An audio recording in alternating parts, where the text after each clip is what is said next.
네, 안녕하십니까. 공두림 한국사, 흔적의 한국사를 진행을 하고 있습니다.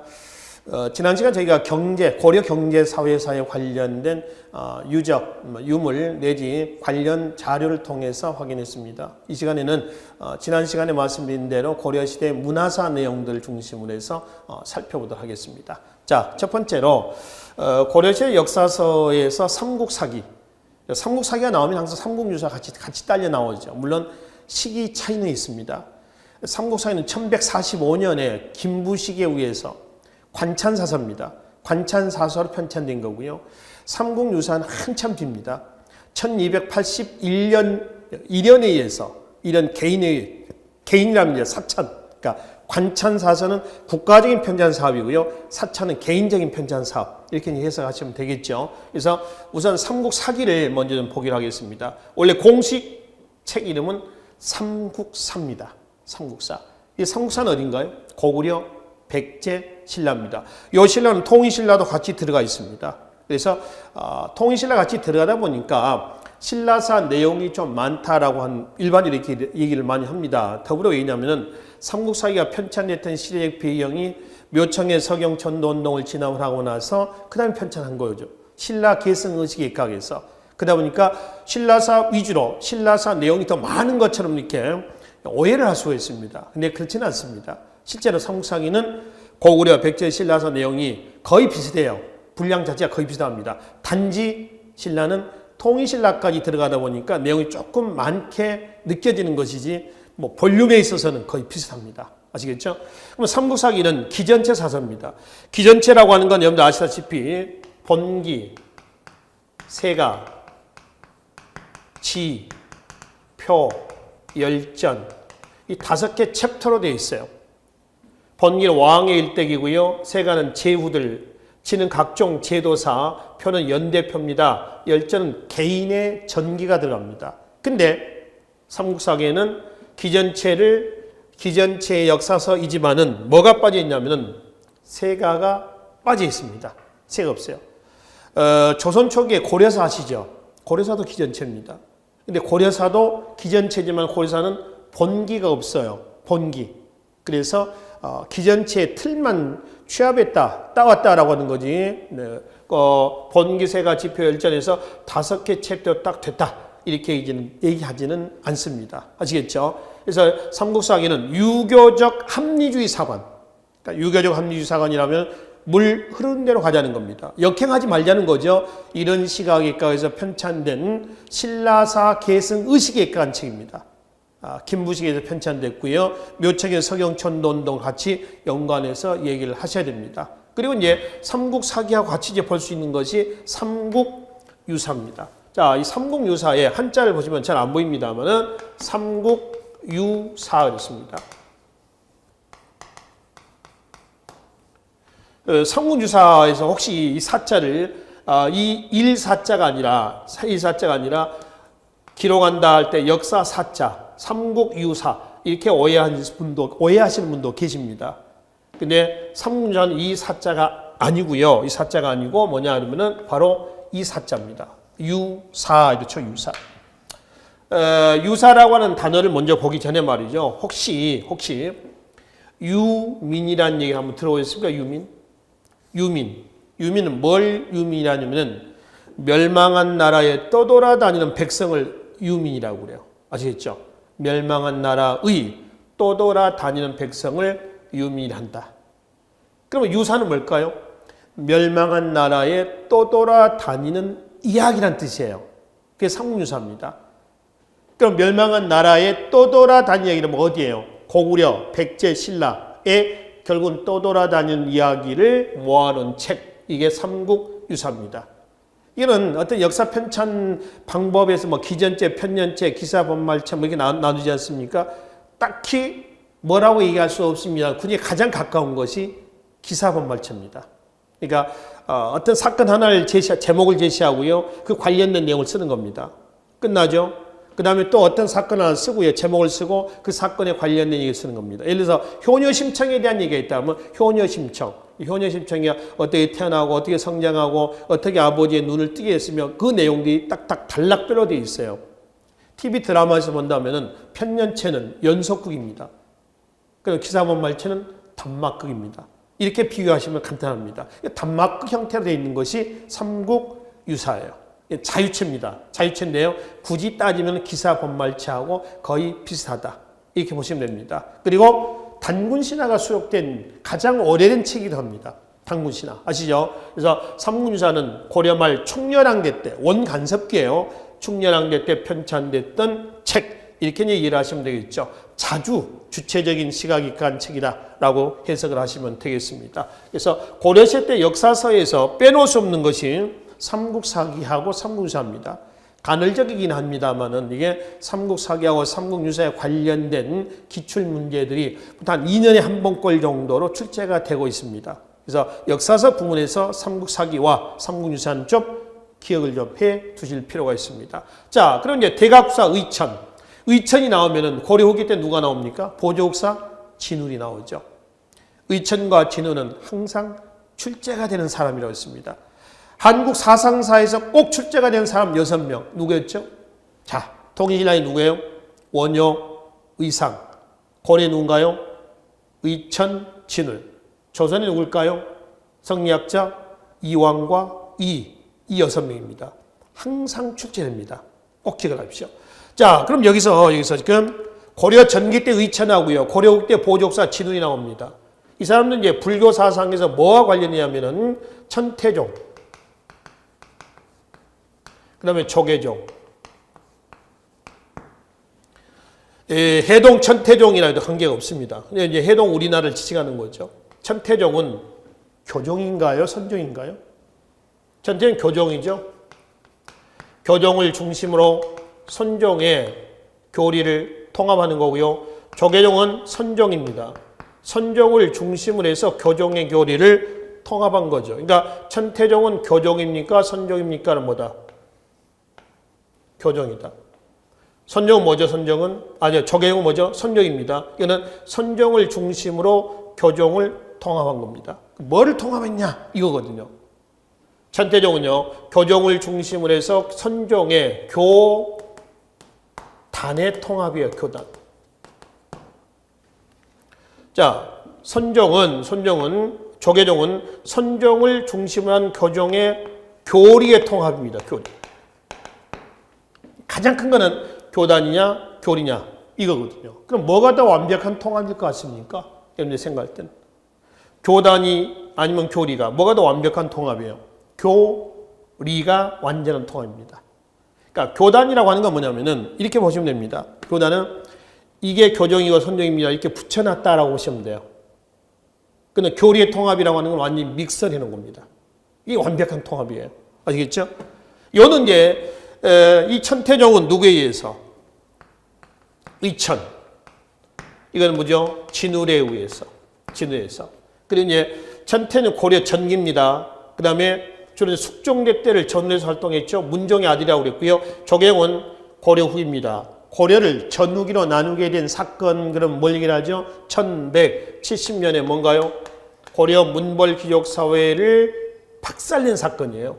무신정변입니다.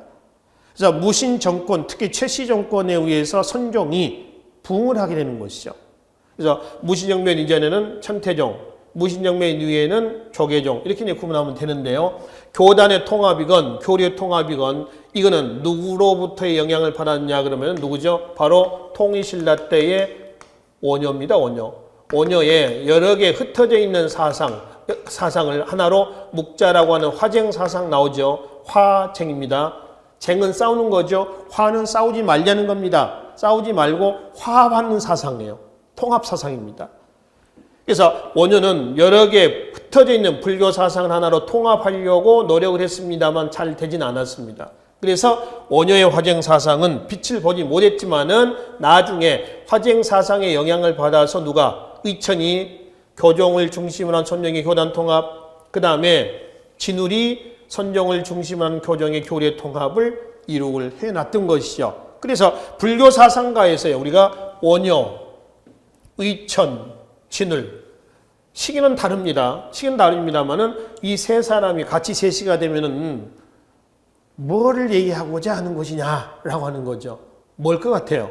불교 사상의 통합입니다. 아시겠죠? 불교 사상의 통합, 이렇게 이제 기억을 좀 해두시면 되겠다라고 하는 것이죠. 특히 조계종의 개창했던 진울의 제자이면서 조계종의 2대 종정입니다. 진각국사, 해심이 나오죠. 해심 그러면 또 하나 기억을 좀 해둬야 할 게 하나 있습니다. 유, 불, 일치설이에요. 유교와 불교의 일치, 유불 일치.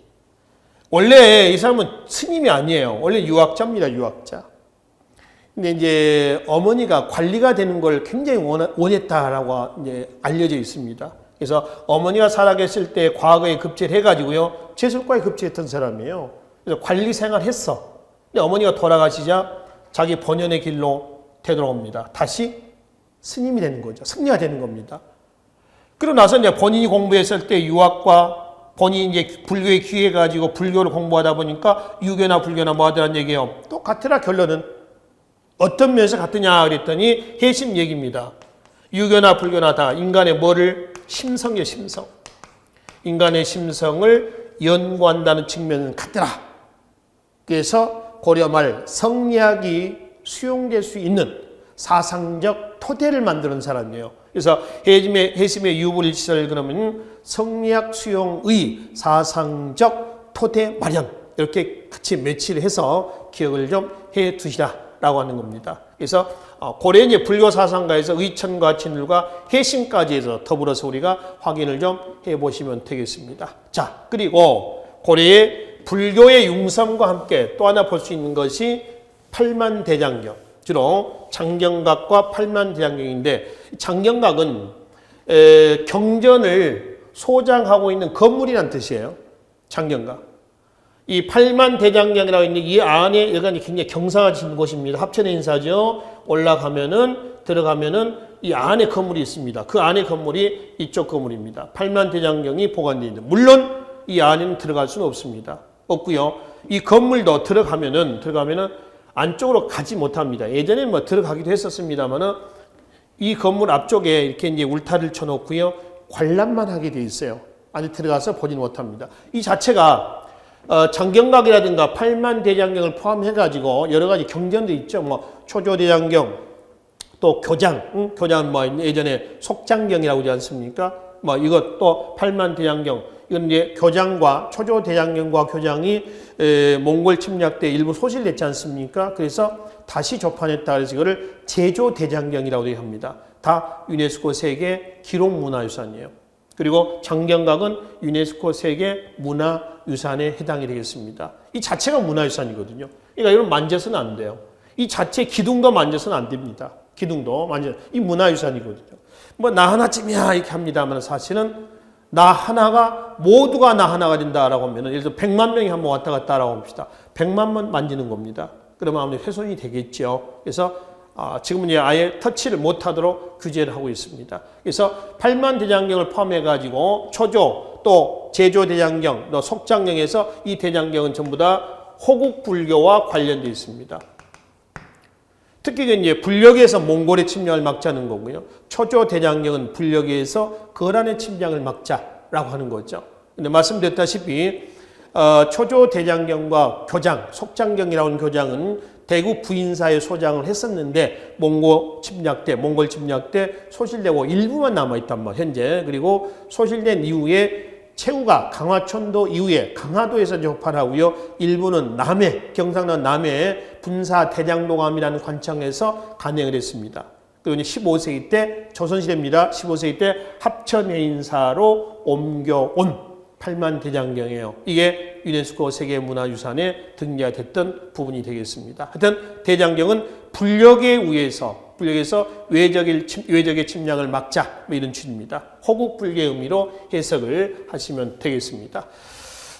이 사진은 뭐냐면은 개성입니다. 고려 수도입니다. 개경에 있는 첨성대입니다. 통일신라 때 첨성대도 있지만 고려에 첨성대도 있어요. 신라 때 첨성대 그러면 경주에 있는 첨성대 일 하시죠. 기억나시죠? 그래서 선덕여왕대 때 선덕여왕의 치마폭 모양 이런 형태로도 해석한다고 그랬죠. 선덕여왕 27대 왕입니다. 그래서 1, 2, 3, 4, 27층으로 되어 있던 경주에 있는 첨성대고 이거는 개경에 있는 고려시대 때 첨성대로 추측을 하고 있습니다. 이 돌 기둥만 좀 남아있는데 여기에 원래는 이러한 전각 건물이 이렇게 있었던 걸로 봅니다. 이런 건물이 이렇게 있었던 걸로 본다라고 하는 거죠. 그래서 개성의 첨성대.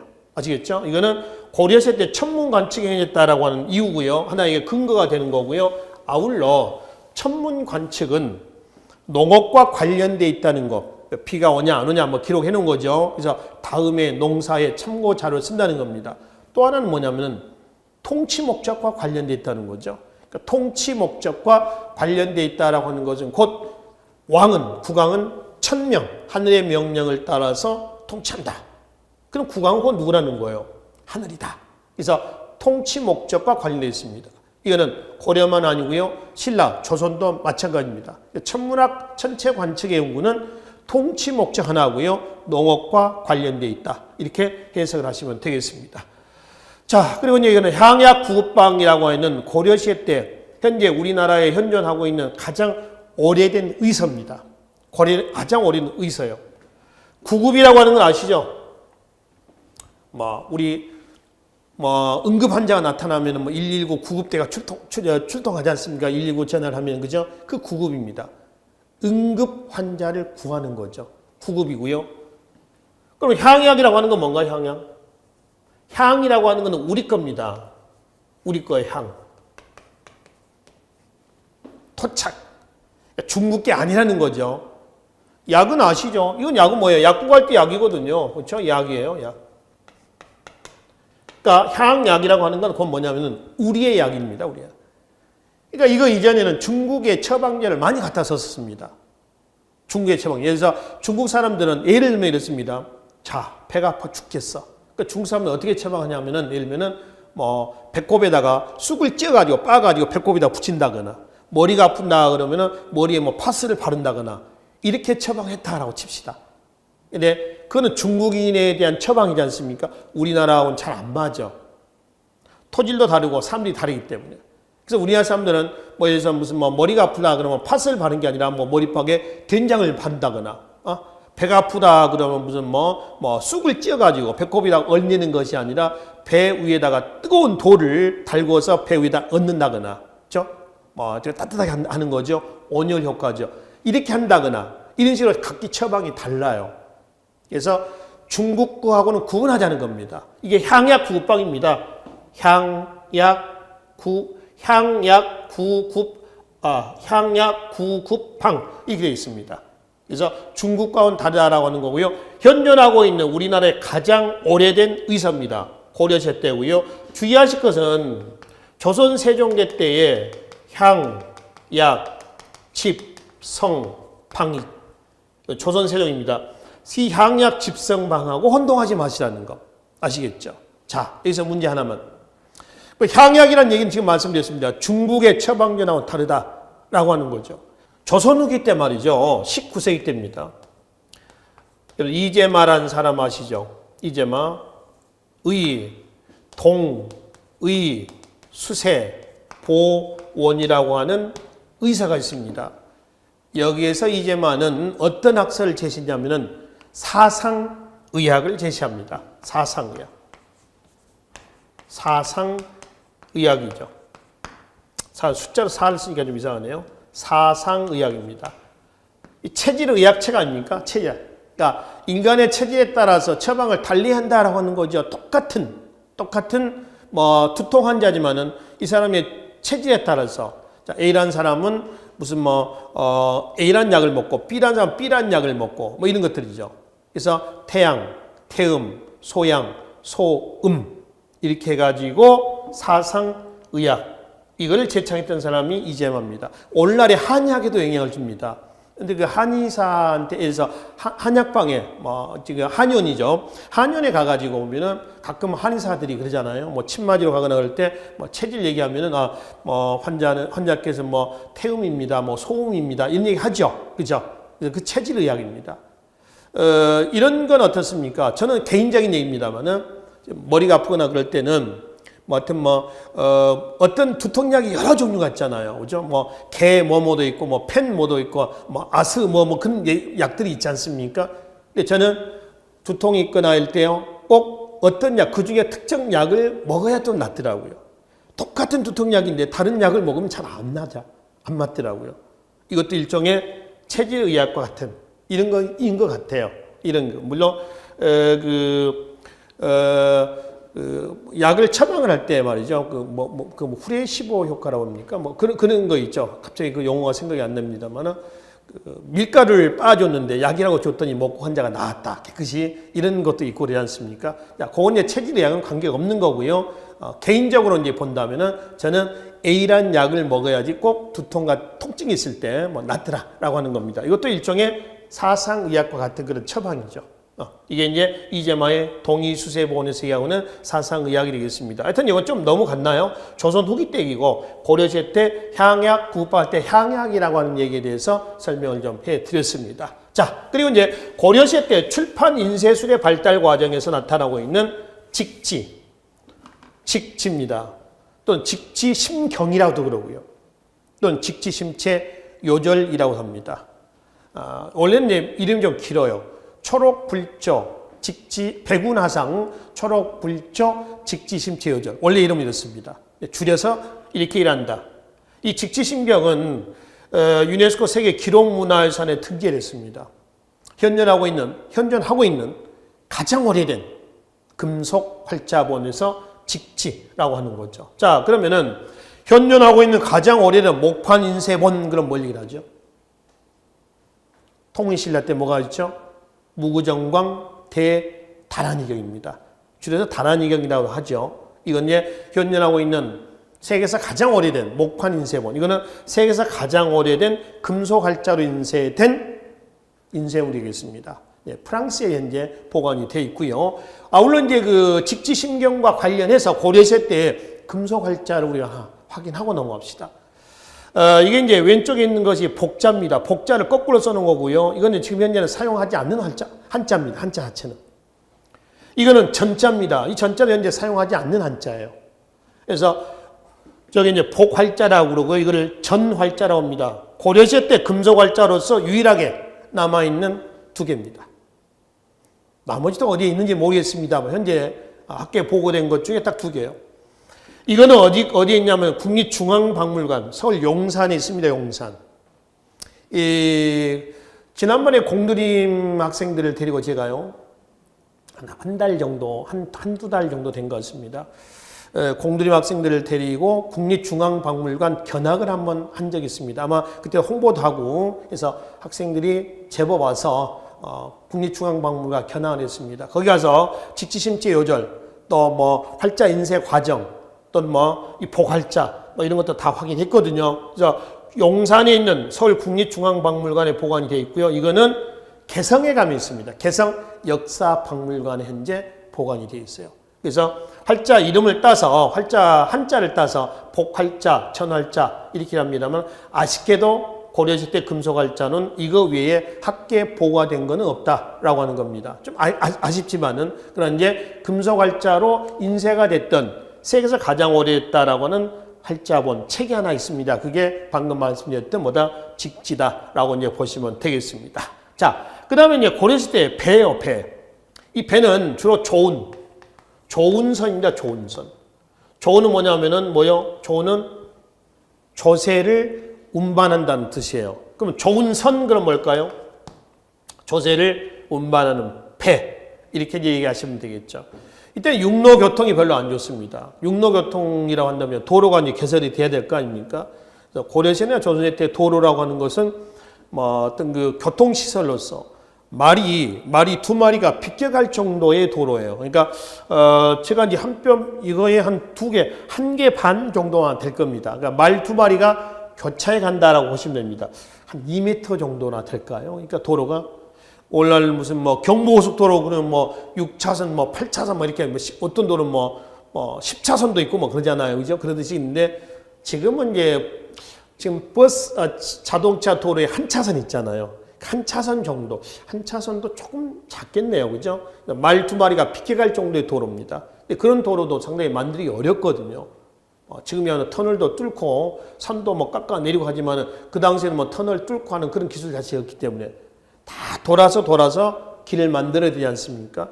그래서 주로 이제 세금 운반은 지방에서 거둔 세금은 중앙으로 운반하는데 주로 수로를 통해서 배를 통해서 많이 옮겼습니다. 그래서 이제 배가 많이 만들어있는데 그중에 평저선하고요.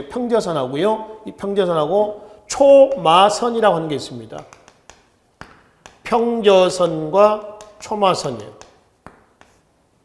평저선이라고 하는 것은 이거예요. 좀 밑이 편편한 겁니다. 그러니까 배 밑을 보면 밑이 이런 거예요. 초마선 뭐냐면 배 밑이 깊습니다. 이렇게 되어 있어요. 전면에서 봤을 때는 어떤 게 더 많이 세금을 어떤 그 물건을 많이 실겠어요. 당연히 초마선이 물건을 더 많이 실겠죠. 그렇죠? 그러니까 초마선은 좀 수심이 깊은 데입니다. 여기다 이제 곡식이라든가 여기다 이제 물건 싣는 거죠. 평저선은 좀 얕은 깊지 않는 곳입니다. 강, 수로고요. 여기 이 배는 초마선은 주로 해로 있죠. 수심이 깊은데 이만큼. 기록에 의하면 평저선은 쌀 한 200가마 정도, 초마선은 약 1000가마까지 실을 수가 있었답니다. 그래서 초마선과 평저선인데 이거는 전부 다 좋은 선이다. 지방에서 거둬들인 세금을 중앙으로 운반하는 과정에서 이용됐던 운송수단입니다. 운송수단이죠. 뭐 고려시대 때 우리 얘기를 하고 있지 않습니까? 고려 지방행정조직은 5도 양계입니다. 그죠? 5도 양계, 그럼 5도는 행정적인, 양계는 군사적인 구역이거든요. 그래서 양계는 북계와 북계, 그 다음에 동계 이렇게 되어 있죠. 그렇죠? 그 다음에 5도는 서해, 교주, 양광, 전라, 경상도입니다. 아시죠? 이 5도 양계예요. 그러면 양계에서 거둬들인 세금은 중앙으로 운반하지는 않습니다. 이거는 군사구역으로서 자치경비로서요. 그러니까 세금을 거둬들이지 않았다는 얘기가 아닙니다. 세금을 거둬들이는데 중앙으로 운반하지 않고 뭘로 쓴다? 자치경비로 쓴다. 아시겠죠? 그리고 5도의 이제 서해, 교주, 양광, 전라, 경상도입니다. 여기에서 거둬들인 세금을 중앙으로 이제 운반합니다. 개경으로. 이때 이제 운반했던 배가 초마선, 평전에서 좋은 선이다 라고 하는 것이죠. 조선시대 때 가면 왜 양계와 같은 지역이 있잖아요. 그게 어디냐면은 함경도, 평안도, 제주도입니다. 물론 제주도 하나의 도는 아닙니다. 팔도의 하나는 아니고요. 조선시대 때 제주도는 전라도에 부속된 섬이에요. 아시겠죠? 그래서 조선시대 때 이제 함경도 하고요. 평안도 하고 제주도는 익류 지역이라고 그래서 세금을 안 걷어들인 적이 아니라 세금을 걷어들이는데 중앙으로 운반하지 않고 특정 그 지역의 경비로 자치경비로 쓴다라고 하는 겁니다. 그걸 익류지역이다라고 얘기를 합니다. 익류입니다. 익류. 이게 조선시대 때 익류지역이 고려 때 어디다? 양계다. 이렇게 해석을 하시면 될 것 같습니다. 자, 이거는 사진은 평저선에 대한 얘기입니다. 이런 배다라고 이제 이해를 하시면 되겠죠. 자, 그럼 이제 건축으로, 고려 건축으로 좀 넘어가도록 하겠습니다. 현재 고려시대 때 이제 그 목조 건축으로서 남아있는 것은 거의 없습니다. 거의 없고요. 그 중에 고려 후기 때 걸로서 현존하고 있는 가장 오래된 안동 봉정사 극락전입니다. 극락전, 여기 있습니다. 극락전.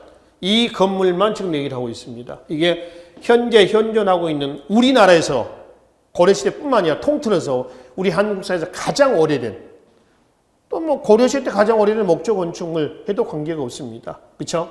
그래서 이거는 이제 기둥 양식, 이 기둥 양식이 어떻게 되면은 이건 뭐 잘 안 보입니다만은 이렇게 일자로 되어 있는 기둥이 뭐냐면은 바로 민흘림 기둥입니다. 민흘림이고요. 민흘림 기둥. 그 다음에 기둥이 약간 튀어나온 부분이 있습니다. 튀어나온 부분. 이거는 배흘림 기둥입니다. 이걸 영어로 엔타시스라고 하죠. 엔타시스. 그죠? 이건 뭐냐 하면 이거는 배흘림 기둥입니다. 안정감을 줍니다. 안정감. 배흘림 기둥이고요. 그 다음에 이 기둥하고요. 이 지붕이죠. 지붕입니다. 지붕하고 이 기둥하고 사이에 이 분이 있습니다. 이거 있죠. 이걸 뭐라냐면은 이거를 뭐라고 그래요? 공포라고 그래요. 공포. 또는 두공 양식이라고 합니다. 두공, 공포. 근데 이거는 이제 지붕의 무게를 밑으로 골고루 그 분산시키는 역할을 하고요. 지진이 일어나면은 건물이 흔들려서 무너질 수가 있지 않습니까? 그래서 이거는 삐그덕삐그덕거리는 역할을 합니다. 우리 인체 구조에서 본다면 어떤 그 관절 있죠. 무릎 관절과 같은 그런 역할을 하는 것이 바로 이 공포다라고 합니다. 그러면 지붕하고 그다음에 여기 기둥 사이에 공포가 하나 있죠. 이렇게 하나씩 있는 것은 뭐냐 하면은 주심포 양식이라고 해요. 주심포. 근데 이제 이거 다 주심포입니다. 이거 영주 부석사 무량수입니다만 이것도 이제 베을린 기둥이거든요. 그래서 여기에 기둥하고 지붕 사이에 공포 하나씩 있죠. 그죠? 이건 다 주심포 양식이에요. 주심포. 이것도 주심포 양식입니다. 예산 수덕사 대웅전입니다만 이거 베을림 기둥이고요. 기둥과 지붕 사이에 공포가 하나씩 있습니다. 이게 예산 수덕사 대웅전이고요. 이건 황해도 사리원에 있는 성불사 응진전이거든요. 이 전면 건축이고요. 자세히 보면 이거는 다포 양식입니다. 다포라고 하는 건 뭐냐면은 이 기둥이죠. 이 기둥입니다. 기둥과 기둥 사이에 또 요 기둥과 기둥 사이에 공포가 하나만 있는 게 아니라 하나씩 또는 두 개씩 사이에 있는 겁니다. 이걸 다포라고 그래요. 그래서 주심포하고요. 주심포하고 다포는 공포가 많으면 다포, 공포가 하나면 주심포입니다. 특히 다포 양식은 원나라 영향을 받습니다. 고려 후기 때 목조 건축물에서 주로 나온다라고 이제 보시면 되고요. 그렇죠? 자신이 안동 봉정사 극락전 넘어오겠습니다. 그리고 이제 이 안동 봉정사 극락전의 지붕 양식 한번 봅시다. 이 지붕 양식 이거를 보면은 지붕은 이런 형태입니다. 이렇게 돼 있죠. 이런 형태거든요. 이거를 알파벳 V자를 엎어놓은 모양이에요. 이거를 맞배 지붕이라 맞배 지붕. 이거를 맞배 지붕이다. 라고 일합니다. 맞배 지붕이라 하고요. 그 다음에 영주 부석사 무량소에 있습니다. 이건 어떻게 되냐면 지붕이 이렇게 돼 있죠. 그러니까 어떻게 하면 이런 형태입니다. 제가 그림을 잘 못 그리니까요. 이런 형태죠. 그렇죠? 이런 형태였습니다. 그러니까 한자에서 8팔자 모양입니다. 8팔자. 조금 그림이 어색하네요. 그죠? 이런 형태라고 보시면 됩니다. 이런 형태. 전면에서 보면. 그죠? 그래서 이런 형태로 되어 있어요. 이거를 팔짝지붕이에요. 8팔자에서 팔짝지붕이라고 그래요. 팔짝지붕. 그래서 이제 팔짝지붕에 여기가 이게 용마루고요. 용마루입니다. 용마루. 이걸 내림마루라고 그러고요. 요 부분 있죠. 요 부분. 이게 내림마루입니다. 요 부분입니다. 이 부분은 뭐냐면 그러니까 이게 용마루, 이게 내림마루, 이거는 추녀마루라고 그래요. 추녀. 추녀는 지붕 여기를 끝을 추녀라고 그러잖아요. 그렇죠? 그 추녀마루, 이 추녀마루에 여기에 뭐가 있냐면은 잡상이 있습니다. 잡상. 잡상 이제 뭐죠? 그 삼장법사, 손오공, 접팔계, 사오정 뭐 이런 것들이 얹어져 있어요. 이 잡상을 여기다 배치해놓은 이유는 뭐냐? 잡상에 배치한 이유는 이 건물 주위에 있는 안 좋은 기운들이 있죠. 이거를 지키는, 방어하는 그런 역할을 담당한다. 이렇게 얘기합니다. 일종의 그 조선시대 때 왕릉이라든가 왕릉이요. 왕릉에 가면은 붉은색으로 된 그 입구에 이런 거 있죠. 뭐 일제시대 때 신사 참배할 때 보면은 그 신사의 입구에 있는 그런 거 있지 않습니까?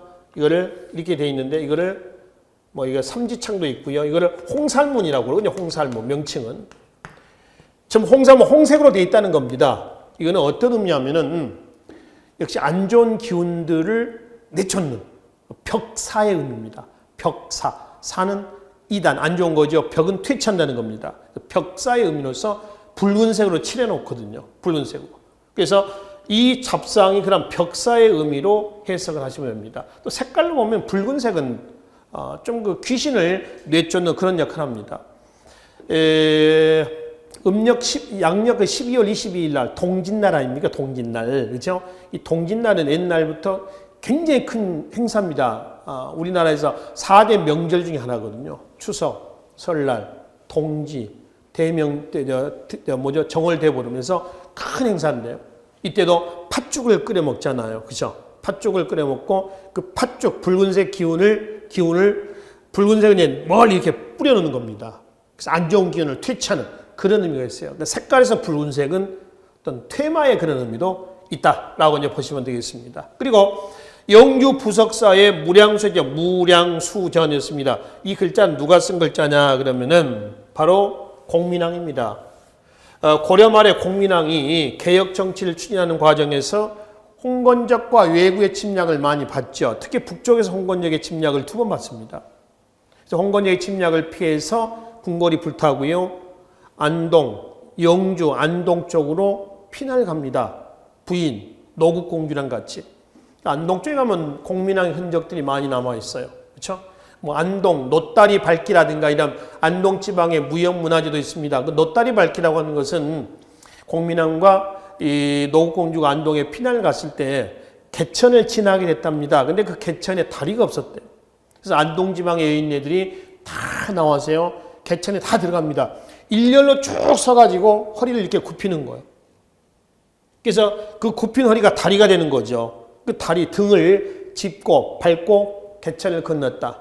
그래서 이게 이제 그걸 기념해 가지고 현재까지 이어져 있는 것이 안동 노다리 밟기라고 하는 무형 문화재예요. 공민왕 관련해 있습니다. 홍건적을 몰아내고요. 다시 공민왕이 개경으로 갑니다. 개경으로 가는 도중에 영주 부석사에 들려서 써졌다는 현판이 바로 뭐죠? 무량수전. 공민왕 글씨예요. 공민왕. 이게 남아 있습니다. 이런 것들이죠. 그래서 영주 부석사에 있는 무량수전. 여기에 부석사 입구 이쪽 밑에는 영주에 가면 어떤 과일이 많이 나죠? 사과죠, 사과. 무량수전, 이 부석사 들어간 입구가 양쪽에 지금도 있나 모르겠습니다. 좀 오래전에 한 몇 년 전에 갔다 온 게 있는데요. 요즘 뭐 개발되고 그러다 보니까 사과밭이 굉장히 많더라고요. 사과밭이. 주위에 우리가 이제 뭐 육지에서는 감나무가 많잖아요. 집집마다. 한두 개 심어 놓고 감 따먹하듯이 여기는 사과가 그렇게 많더라고요. 제주도에 가면은 뭐 가로수가 거의 귤나무잖아요. 그렇죠? 그러니까 육지에 있는 사람들이 가면 야 저거 왜 안 따먹지 그러는데 그럼 그 사람들이 그런답니다. 야 니네 그러면 집집마다 있는 감나무에 감 왜 안 따먹니? 감 잘 안 따먹잖아요. 그냥 놔두잖아요. 가끔 하나씩 따먹듯이 뭐 그렇다라고 하는 것이죠. 그래서 이 영주 부석사 무량수전은 그다음 어떤 공민왕과 관련된 일화가 많이 남아 있는 곳이 되겠습니다. 그리고 이거는 예산 수덕사 대웅전인데요. 이거는 역시 배을림 기둥입니다. 그 주심포 양식이고요. 그죠? 이런 지붕 양식을 뭐라고 했어요? 맞배 지붕이라고 했습니다. 맞배 지붕. 그러니까 8팔자는 게 팔짝 지붕. 또 뭐 남산 팔각정이라는 데 가면은 그 모임 지붕이라고 그래요. 모임. 이런 모양이 되는 거죠. 그래서 이런 형태의 팔각으로 돼 가지고요.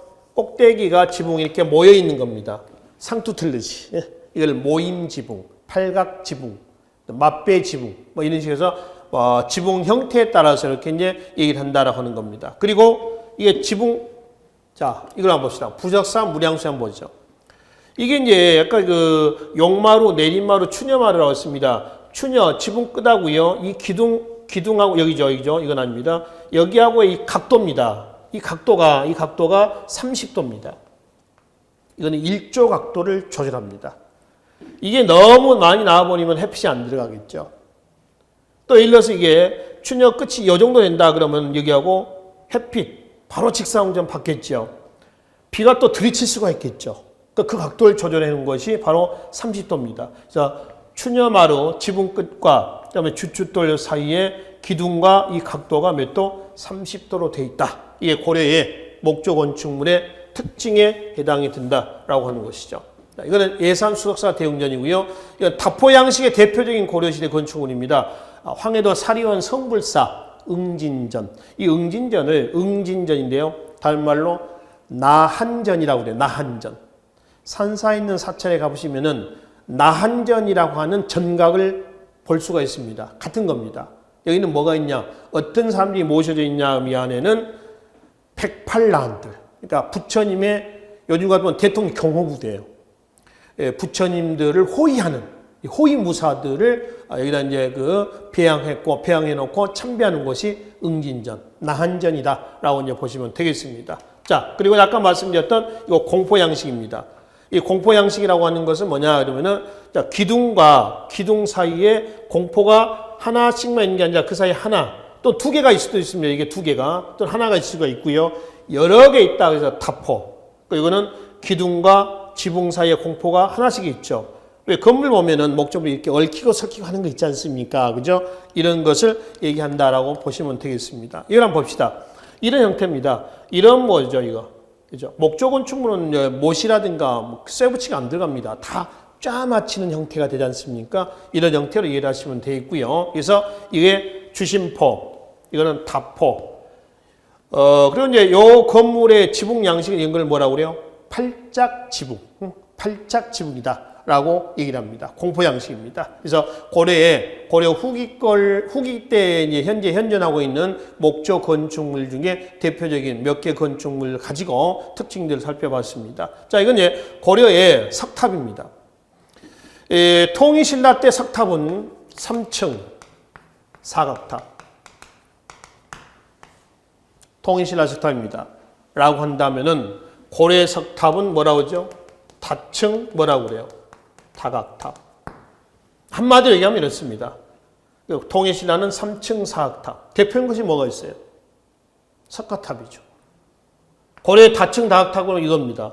경천사지 10층 석탑, 월정사 8각 9층탑. 이런데요. 이 경천사지 10층 석탑은 원나라 영향을 받습니다. 원나라. 이게 어디냐면 국립중앙박물관 아닙니다. 원래는 개성에 있었습니다. 근데 일제시대 때 일본으로 건너갔다가 밀반주된 거죠. 1915년, 17년, 10년대 때에 베델이라든가 헐버트라든가 외국인 선교사들입니다. 이 베델, 헐버트 이런 사람들은 저 뒤에 이제 현대사에서 나오죠.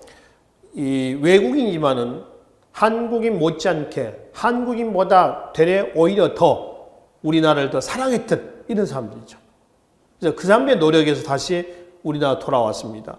경복궁에 이제 방치해뒀다가 경복궁 옆에 다시 복원을 했고요. 이게 이제 1985년에 국립중앙박물관, 용산 국립중앙박물관이 미국 캠프가 이전하면서 그 공터에 이제 만들어 온 거 아니에요? 이쪽으로 옮겨왔습니다. 국립중앙박물관 중간에 이게 있습니다. 이게 진도 지진으로 본다면 7.0까지인가 아마 견딜 수 있도록 이렇게 설계해놨다고 그래요. 그 이제 전부 다 대리석입니다. 다층 다각탑이고요. 이거하고 똑같은 것이 조선 세조 때 만들어진 뭐예요? 원각사지 10층 석탑이에요.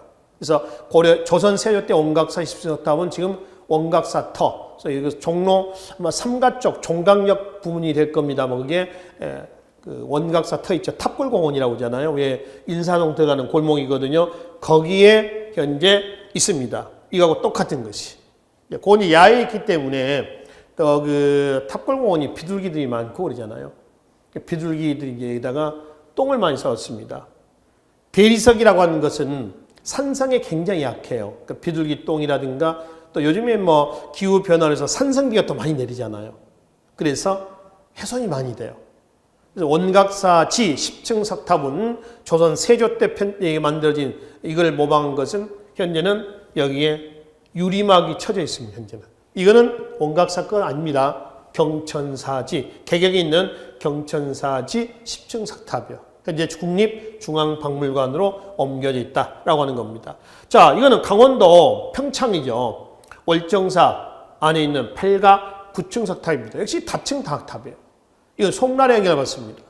그래서 고려시대 때는 다층 다각탑으로 송의 영향을 받은 월정사 8가 9층 석탑, 그리고 원나라 영향을 받았던 경천사지 10층 석탑, 그리고 경천사지 10층 석탑은 조선 세조 때 원각사지 10층 석탑에 영향을 줬다라고 하는 것이죠. 자, 그리고 이거는 고려시대 때 탑으로서 부여에 있는 무량사 5층 석탑입니다. 이 부여에 있는 무량사 5층 석탑은 자, 이거를 우리는 기단이라고 그랬습니다.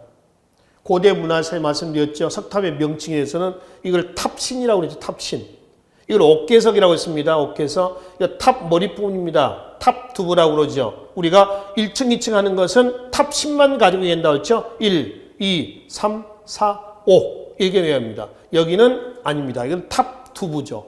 한자로는 상륜부라고도 얘기를 한다라고 하는 겁니다. 부여에 있습니다. 부여는 삼국시대 때 어느 나라가 위치한 곳인가요? 백제죠. 이 탑을 한번 보세요. 탑을 보시면은 백제 삼국시대 백제 시대 때 어떤 탑이 생각나십니까? 부여에 있는 정림사지 5층석 탑 있죠. 기억나십니까? 혹시 기억이 안 나시면 한번 빨리 검색 한번 해보십시오. 우리가 앞에 고대 문화사에서도 말씀을 드렸었습니다. 거기 찾아가는 것보다 한번 검색을 한번 해보시는 게 빠를 겁니다. 똑같은 위치예요. 부여입니다.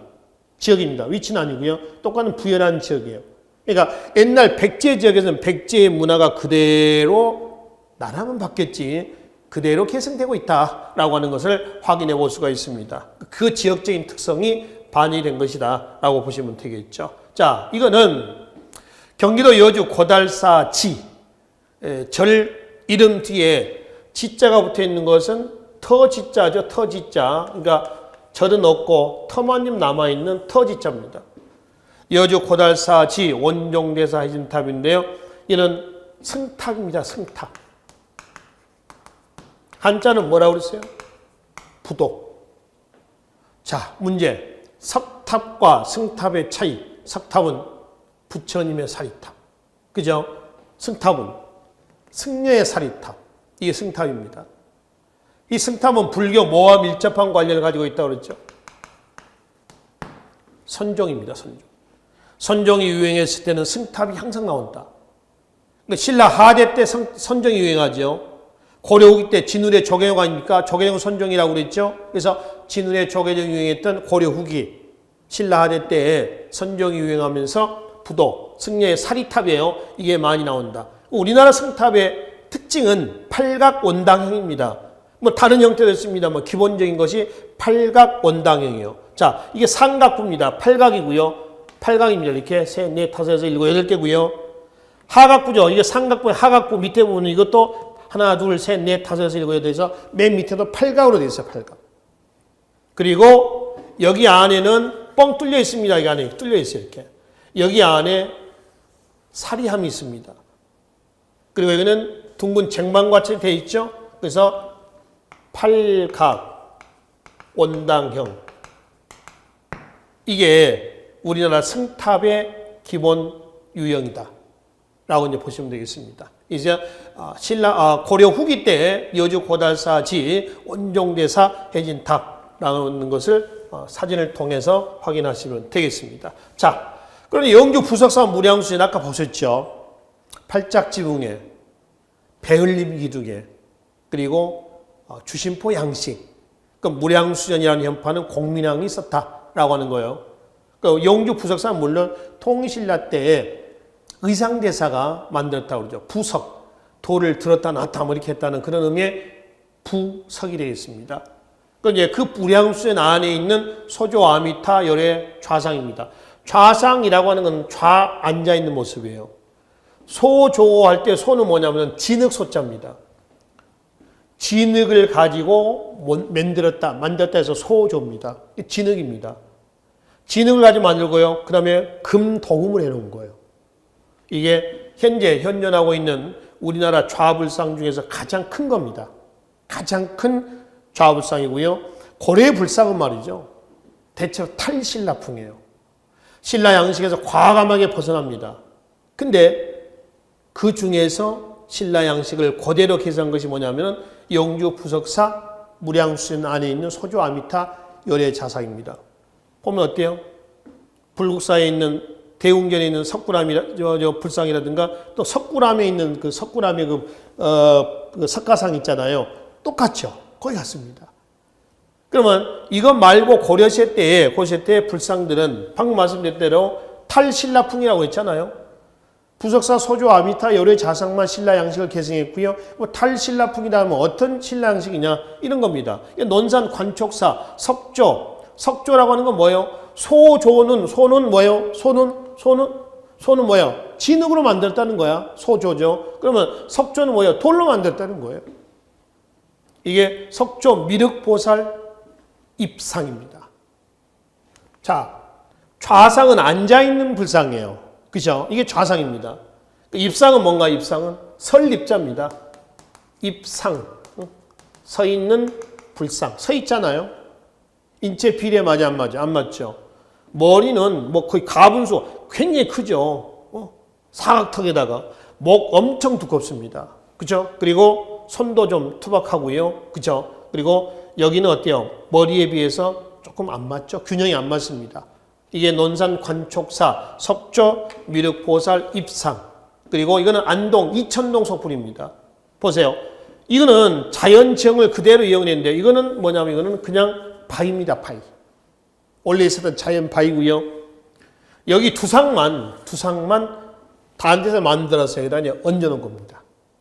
이 고려시의 불상이 거의 이런 특징들을 가지고 있죠. 그래서 대체로 고려 불상은 탈신라풍이다. 인체 비례, 균형미, 조형미 안 맞습니다. 근데 그중에 신라 양식을 그대로 개성한 것이 영주, 부석사, 소조, 아미타, 요래, 자상이다. 이렇게 보시라는 것이죠. 자, 고려 문화예술의 극치를 달리고 있는 청자입니다. 이 청자, 도자기죠. 도자기는 중국 송나라의 영향을 받는다고 그랬습니다. 이거는 바로 앞강에서 고려 대무역에서 무역 품목에 나와 있었어요. 그래서 도자기는 중국의 영향을 많이 받습니다. 근데 상감청자 있죠. 이 상감이라고 하는 것은 이 기법은 고려만의 독자적 기법입니다. 그러면 어떤 걸 상감 기법이라 하느냐 그렇죠. 여기에 학이 있죠. 학만 봅시다. 다른 것도 마찬가지입니다만 학을 여기다가 그려요. 이렇게 그렸죠.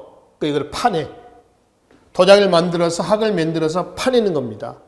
파낸 홈에다 검정 내지 하얀 흙을 메꾸는 겁니다. 이건 하얀색 흙으로 메꾸는 거죠. 그리고 유약을 발라서 1300도 내외에서 굽는 겁니다. 이렇게 파서 무늬를 내는 거, 이걸 뭐라고 그래요? 상감기법이라고 그래요. 아시죠? 상감기법이다.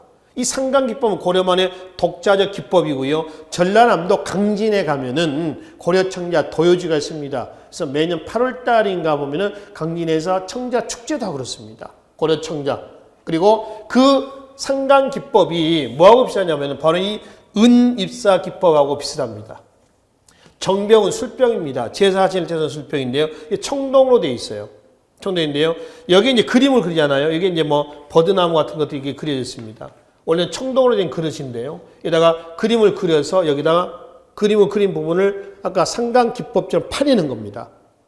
파내면 홈이 있겠죠. 그 홈에다가 은 있죠. 은. 금문할 때 은입니다. 은을 실처럼 가느다랗게 만들어서 거기다 은으로 메꾸는 겁니다. 홈을. 그래서 뭐라고 그래요? 은입사. 은을 집어넣는 기법이라는 뜻입니다. 그래서 은입사 정병이다. 이건 이제 제사 지낼 때 아마 술이라든가 물을 담는 그런 용도로 사용되지 않았을까 이렇게 이제 우리가 얘기를 한다라고 하는 것이죠. 자, 그리고 이제 이거는 고려 말의 해화 중에서 공민왕이 그렸다라고 하는 뭐죠? 천산 대려도입니다. 천산에서 대려 사냥하고 있는 모습이에요. 이걸 천산 대려도인데 이거는 원나라의 영향을 받습니다. 지금 여기 보면은 두 명이 말을 타고 사냥하는 모습인데요. 변발하고 있죠. 변발하고 있습니다. 원나라 영향을 받은 거고요. 이 그림은 원래 이 그림만 있는 건 아니고요. 원래는 이 그림이 굉장히 큽니다. 이런 그림인데 이 부분은 그 중에 한 부분이에요. 한 부분입니다.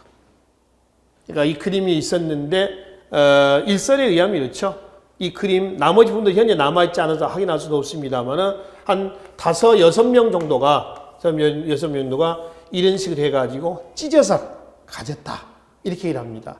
지금 현재 남아있는 것이 이 부분인데 이게 요 부분이다. 원나라의 북종화의 영향을 받았었던 공민왕이 그랬다는 천산대엽도 어떤 원나라 영향을 받았다라고 이제 보시면 되겠습니다. 세밀합니다. 가는 붓으로 아주 정밀하게 그렸다라고 얘기를 하시면 되겠죠. 그래서 공민왕의 천산대엽도까지 해서 고려시대 때의 문화사에 관련된 다양한 자료들을 통해서 고려 문화의 흔적을 확인했습니다. 자, 그래서 고려시대 내용은 여기까지 마무리하고요. 다음 강의는 조선시대 정치 있죠. 정치사에 관련된 각종 지도 또는 유물 내용들을 중심으로 해서 살펴보도록 하겠습니다. 수고하셨습니다.